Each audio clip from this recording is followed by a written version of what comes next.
Hello and welcome to Kurious City. My name is Letty and I'm one of the co-founders of Kurious Arts. This is a podcast all about encouraging people to get curious about what's going on creatively across the city. I will be talking to a collection of individuals and organisations and companies that are making an impact, and it's all about trying to encourage you to get off the sofa and get out into the world. Let's have a listen to who we're talking to today. Hello and welcome to our first episode of Kurious City. It's the Kurious flagship podcast, and I am absolutely delighted to say that today we have debut novelist Molly Aitken with us. She's here to talk about her new novel, The Island Child, which is it seems to be taking the entire literary world by storm already, and we haven't even launched it. But it's launching on the 31st of January in Sheffield, and we want to meet her, hear all about it, and find out what makes her tick. Welcome, Molly. Hi, thank you for having me. Well, you're so welcome. Thank you so much for coming. Right, so, The Island Child. Yes. Tell us all about it. Okay. Well, it's a novel about a young girl growing up on an isolated island off the west coast of Ireland. And it's all about family secrets and mother and daughters and the intrigues that kind of crop up in very small communities. And also it's about that kind of weird symbiosis that happens in Ireland between folklore and Catholicism and how that kind of combines. Sounds absolutely brilliant. You started writing. Well, I had a little research of you, obviously, and I found somewhere that you started writing at 9, and your first creation, was Sophie the Orphan. Yes, is that right? Yes, this is actually quite funny because I didn't realise that I had released this to the internet, and now it's like coming back at me in spades from everywhere. But it is true. My first novel, in inverted commas. Yeah. Do you think it will ever see the light of day again? Might you revisit it? I'll never say never. No, good idea. But I'm currently not working on it. Okay. But I gave it to my aunt as like a Christmas present, and she gave it back to me as like a printed book. Oh, wow. And like had it like properly bound and everything. And that So was like the addicted. moment that I was like, oh my God, my written pages can be turned into a book.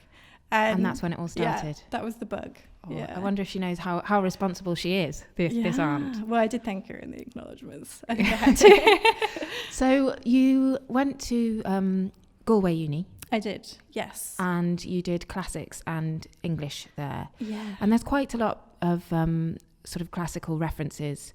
A sort of retelling of the Persephone and Odyssey, sorry. Yes, and the Odyssey. And is that something that features throughout your works? I know you've won all sorts of awards for your short stories as well as this novel. Yeah, so whenever I'm writing, even if I try and stay away from mythology and folklore, it just seems to always crop up for me. And I think it's just because as a child, these stories were told to me all the time. So it's like my reference book really for stories. I see. So can it often be a starting point? Is that a good writing prompt for you? Yes. But actually, when I was writing The Island Child, I didn't have a specific reference.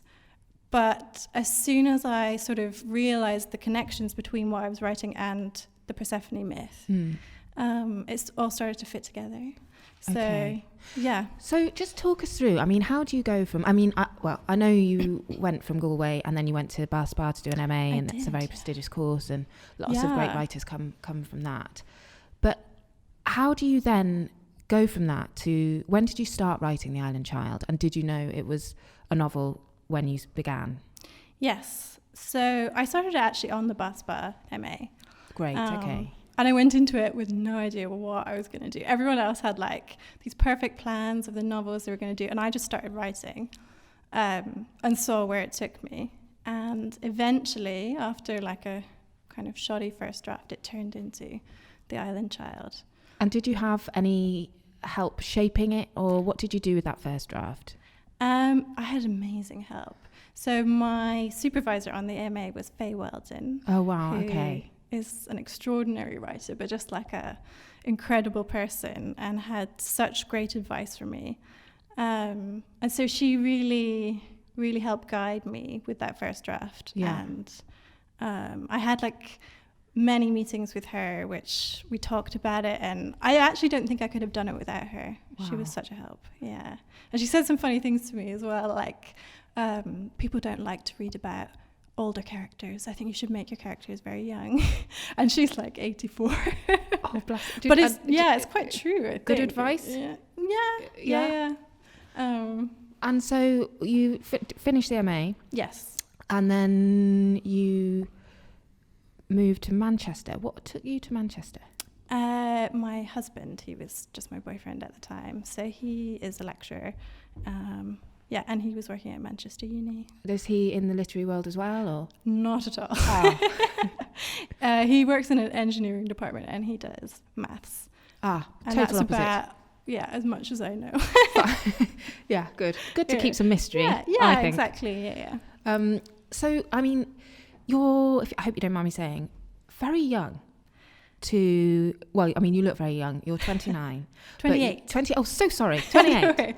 And almost 29. So. You have signed a 2-book deal with Canongate. Yes. I mean, that's pretty remarkable. Yes.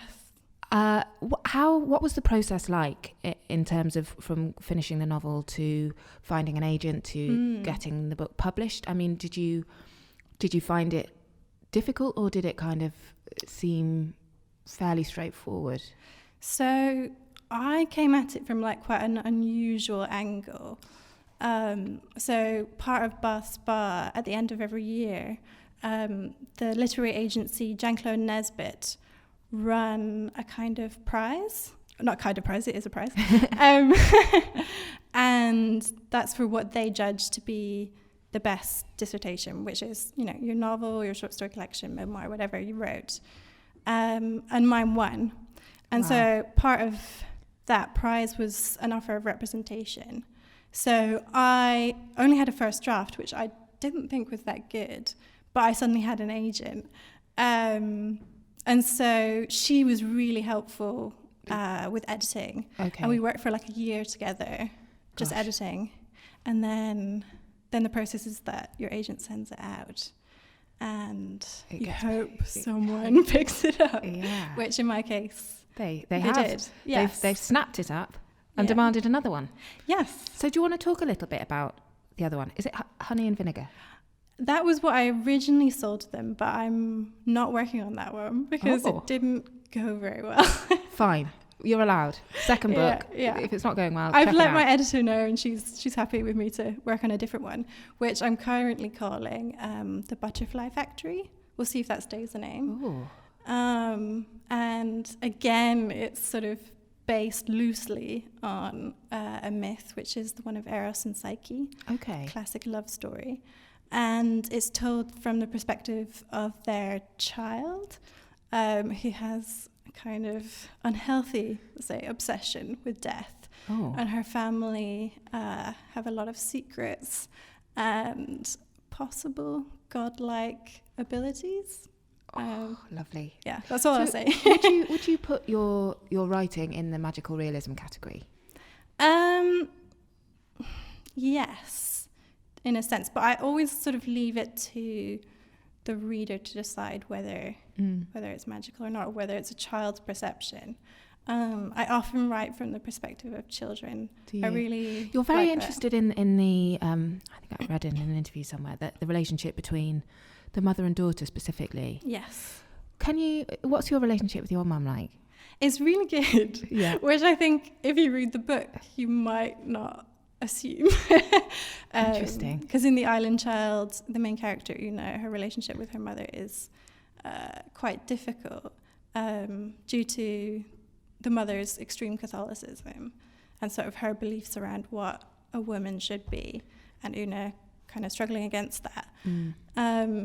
And I have a very open relationship with my mother, and she's not Catholic, but she is Irish, and she was brought up Catholic. So I think that's where I got a lot of that sort of background. When she read it, did she say, oh no, is this what you think of me? Or did she know what you were doing? She actually hasn't read it yet. Oh wow. I know. Yeah. Oh, I have told her a lot about it. Yeah. And I've dedicated it to her. Oh. So yeah, we were really close, but she hasn't yet. Are you waiting for it to be a solid object in her hand? Yeah. Gosh, how fantastic. Yeah. So where has this come from? This writing, this storytelling, this ability to create imagined worlds and put them down beautifully? Yeah, that's a good question. I think when I was younger, before I wrote Sophie the Orphan, which I cannot wait to read. Classic. Yeah, I used to force my friends to act out plays, and I think I did that too. Yeah. I love controlling everything and sort of orchestrating everything, and then eventually I started to realize that it's much easier to control just you. Yeah, if I'm the one creating it. I mean, my characters still do misbehave, and Una definitely misbehaved in The Island Child and did things that you weren't expecting. Yes. Gosh, that's interesting. Yeah, but those are often the most interesting scenes, I think. So what happens when that? Do you sort of realise it's happening at the time, or do you try and fight against it, or you're just like, oh, I wasn't expecting that, I'll just see what she's got to say? I never fight against it. Yeah, because it's usually much more interesting than what I initially predicted. But as anyone else in your family, are they creative? Are they writers? Where's this creative streak come from? So my mom is a painter and a singer, but no one is really a storyteller. My grandfather, on my Scottish side, he was a professor of linguistics. Right. And he was friends with Tolkien and C.S. Lewis and sort of... Gosh, I mean, that's pretty good going, isn't it? Yeah. So there was always sort of that literary side to things. My grandmother used to read a lot and recommend me books. So I was always reading. And you say that reading is one of the greatest sources of inspiration to you now and to your work today. Yes, definitely. What kind of books do you read? Do you read things that align themselves with your own work, or do you try and keep it eclectic? Or what tickles your pickle, Molly? Yeah. Yes. So I think I try and read in different areas. I read like children's books and thrillers and all these kinds of things, because I think they all lend themselves to learning to create different aspects of story and things that maybe I'm not as strong as or as strong at. But mostly I focus on character-driven stories. Yeah. So you want to know what happens? Yes. And also books by women. I have a tendency to always read books by women. Yes. Yeah. I think I'm the same. Yeah. So something that we ask people in the questionnaire that I send out to all our lovely guests is, what are you curious about? And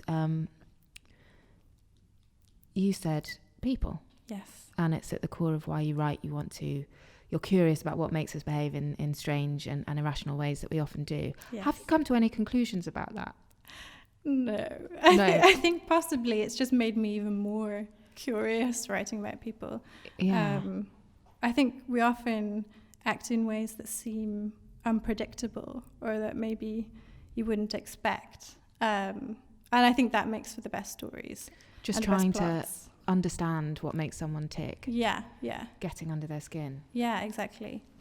So you haven't been in Sheffield. We're gonna talk about Sheffield now. Yeah. What are you doing in Sheffield?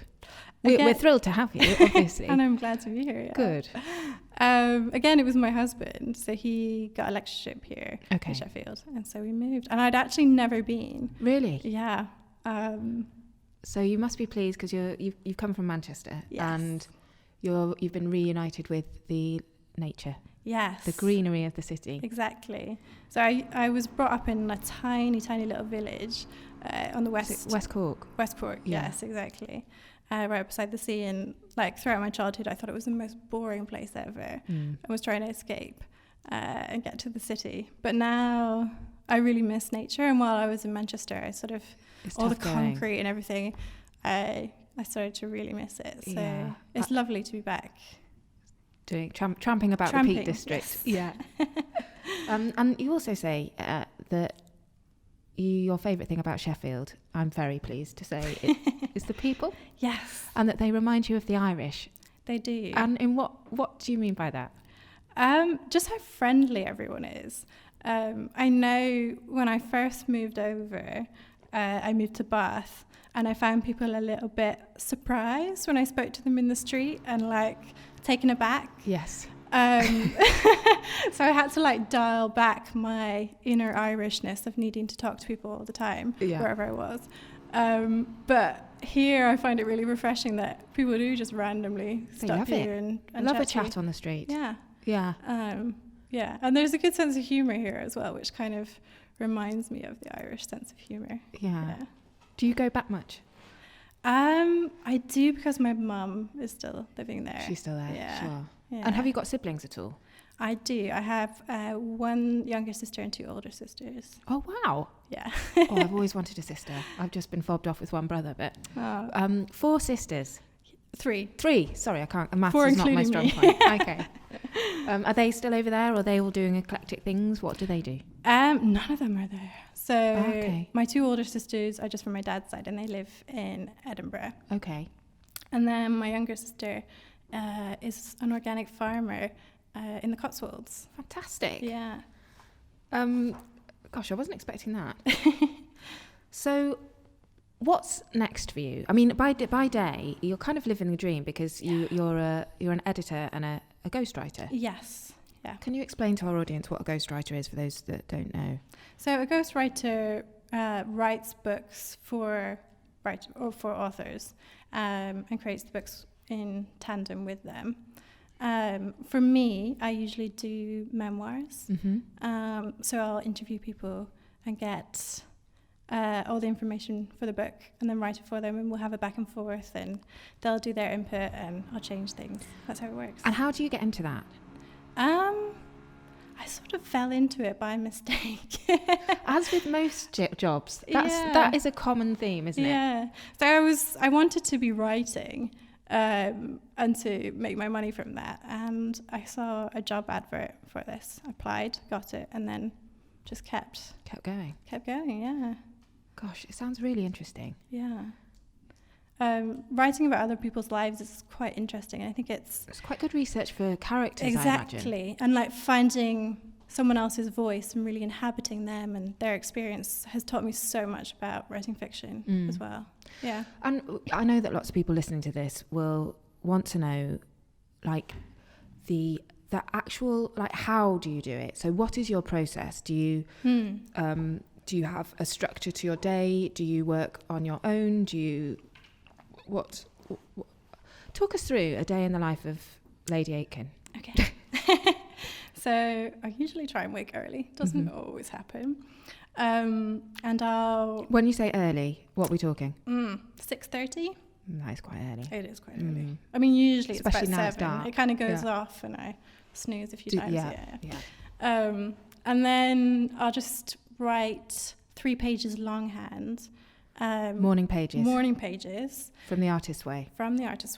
By Julia Cameron. And it's this kind of artist workbook that takes you through a 12-week process of... Did you complete the 12 weeks?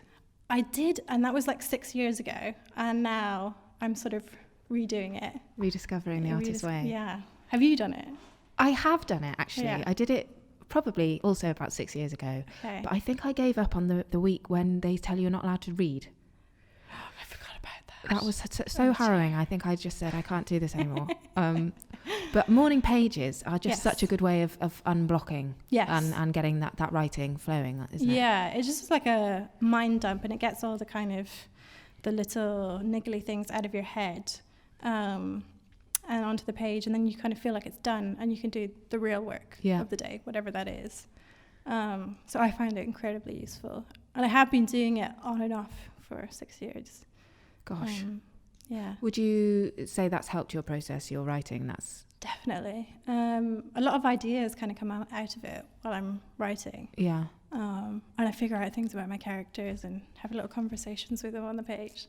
So nice. Yeah.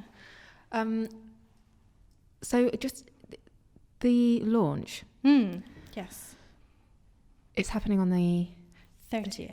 30th of January. Of January, quite soon, yeah. Soon, very soon. And you've had all kinds of media coverage. I have. Independent. Yeah. Independent. Irish Independent. Irish Times. Yeah. Does it feel sort of unreal, or? It does, really, to be honest. Was it a shock? Yeah. Because I wasn't really told that I would appear, and I'm not even sure my publisher knew, so it's quite fun getting these little notifications online. And how has it made you feel about the thing you're writing now, the second book? Has it made you go, oh no, I am good enough, I am a writer? Or has it made you go, oh my God, what if I can't, what if the next book's not as good enough? It's not, It doesn't hit the thing. How does it make you feel? It hasn't really affected my thoughts around the second book, which maybe it should have. I don't know. Oh no, I'm sorry I've planted that seed. It should be the first one, by the way, where you're like, oh, no, I am good. Yeah. And no, it's just lovely to hear from readers as well, because, you write this thing and you don't know if it will resonate with people. But it seems to be, which is wonderful. Yeah. Finally, have you got any hot tips for our creatives out there who are, I don't know, maybe doubting themselves or sitting here listening to a podcast thinking, I wish that was me, or I'll never get there, or any advice for the creative freelancer? Well, actually, first I would say that I used to be in those shoes and not sure if I could do it. And for me, I think you just have to keep plugging at it and keep going. And how do you get yourself to do that? The doubt. Okay. Because it's always going to be there. I think even speaking to professional writers and authors who've written 10 books, it never goes away. Do you think it's part of what drives a creative, is that doubt? Yes. Yeah. And I think you're always trying to better yourself as well. And that's part of the fun. Yeah. And that's what keeps me going. Because I know I can do things better and keep trying. But yeah, just keep powering through and keep working. I think the secret is in the work. Yeah. Yeah. So I'm glad you mentioned that, because, from an outsider's perspective, it's all too easy to go, oh, well, she just went straight from uni, straight to an MA, and then got picked up, and it's all been plain sailing.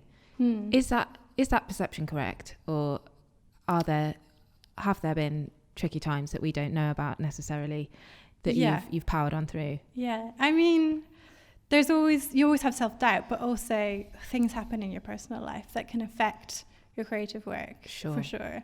And I find it's quite difficult to separate those two things, isn't it? Of where does Molly end and the creativity begin, or which is the personal, which is the professional? Yeah. And how to keep going if the personal side of things is difficult. Yeah. And that is really hard, and I think you have to take care of yourself. And actually, I work much better when I'm taking care of other things in my life. Yeah. My creative work flows much better and feels easier. So actually, sometimes maybe the focus shouldn't be your creative work, but actually making yourself happier in whatever ways you can, which is a difficult thing to do, obviously. But that is a lovely, lovely tip. Yeah. Right, Molly, thank you so much for talking to me. Yeah, thank you for having me. We're really looking forward to coming to your launch. We've got the whole team Kurious coming down, and can't wait to read it. Thank you. Okay, thanks. Bye. A Kurious Arts production.